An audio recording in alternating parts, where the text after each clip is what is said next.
តាសំសូមគោរពនឹងជម្រាបសួរក៏ដូចជាសួស្តីទៅកាន់ពុកម៉ែបងប្អូនយើងទាំងអស់គ្នាថ្ងៃនេះគឺជួបគ្នាជាមួយនឹង Admin ម្ដងទៀតហើយបងប្អូនយើងសម្រាប់ការផ្ដល់តម្រុយឆ្នោតយួនប្រចាំថ្ងៃហើយសម្រាប់ថ្ងៃទី16ខែ5ឆ្នាំ2026នេះគឺ Admin មានលេខតម្រុយល្អៗដែលបានរៀបចំទុកចែកជូនបងប្អូនយើងលេងកម្សាន្តនៅក្នុងថ្ងៃនេះតែមុននឹងចូលទៅកាន់តម្រុយ Admin ក៏សូមឲ្យពុកម៉ែបងប្អូនយើងជួយចុចជាវនិងចុចឲ្យមេដៃមកកាន់តម្រុយរបស់ Admin ម្នាក់មួយផងបងប្អូនឥឡូវយើងកុំឲ្យខាតពេលវេលាយូរយើងចូលទៅកាន់តម្រុយទាំងអស់គ្នាតែសម្រាប់តម្រុយខ្ទង់អូសថ្ងៃនេះ Admin ឲ្យលេងខ្ទង់កៅហើយសម្រាប់មកខ្ទង់ទៀត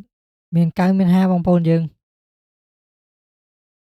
តោះបែកគ្នាមួយ Admin 2-3ថ្ងៃឥឡូវនេះ Admin មកវិញហើយតែសម្រាប់2លេខ Admin ឲ្យ57 26 91ហើយសម្រាប់មកគ្រាប់ចុងក្រោយមានឲ្យ06បងប្អូនយើងមាន0មានកៅតែសម្រាប់3លេខនៅក្នុងថ្ងៃនេះដែរគឺមាន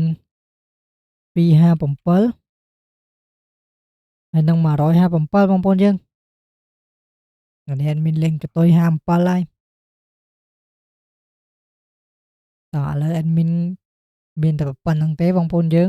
ហើយជាចុងក្រោយ Admin ក៏សូមជូនពរបងប្អូនយើងទាំងអស់គ្នារកទទួលទានមានបានតិចទៅជុំគ្រប់ក្រុមគ្រួសារហើយជាពិសេសចូលលេខទាំងអស់គ្នាបងប្អូនយើងហើយ Admin ក៏សូមជម្រាបលា